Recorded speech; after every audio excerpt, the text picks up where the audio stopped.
যখন সংসারে দেখার মতো কিছুই থাকে না, তখন মানুষ ঈশ্বরের দিকে দৃষ্টি নিক্ষেপ করে।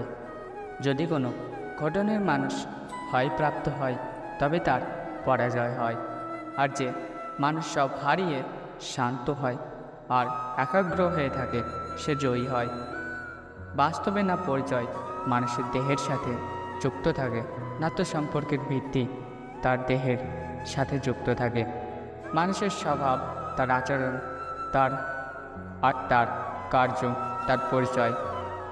দান তাকেই বলে যাতে দানই হারায় আর যাচক প্রাপ্তি লাভ করে, কিন্তু বলিদান সেটাই হয় যা দানই দেয় আর সমস্ত জগৎ প্রাপ্ত করে।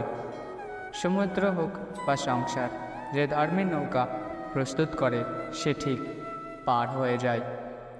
সময় কখনো মানুষের নির্দেশিত পথে চলে না, মানুষকে সময়ের নির্দেশিত পথে চলতে হয়।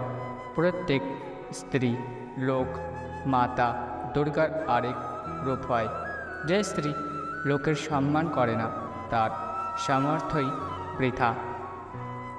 ধর্মে উপদেশ দেওয়া যায়, আদেশ কিছুতেই দেওয়া যায় না।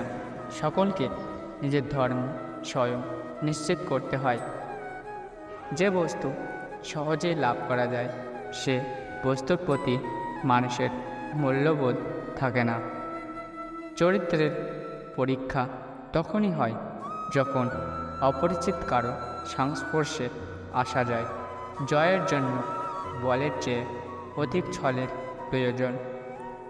সুগন্ধ, দুর্গন্ধ ও মানুষের স্বভাব কখনোই গোপন থাকে না। পরিস্থিতিকে যদি নিজের অনুকূলে না আনতে পারো, তবে তাকে শত্রুর প্রতিকূল বানিয়ে ফেলো। যারা শত্রুর শত্রু হয়, তাদের সাথে বন্ধুত্ব করতে হয়। যেখানে বল কাজ করে না, সেখানে ছল কাজ করে। বিরোধিতা শক্তির প্রমাণ হয় না। শক্তিমান সেই যে সহনশীল, সহ্য করতে পারে। যখন হৃদয় থেকে ক্রোধ আর বিরোধিতা দূর হয়ে যায়, তখন সহনশক্তি ধর্মের শক্তিতে পরিণত হয়।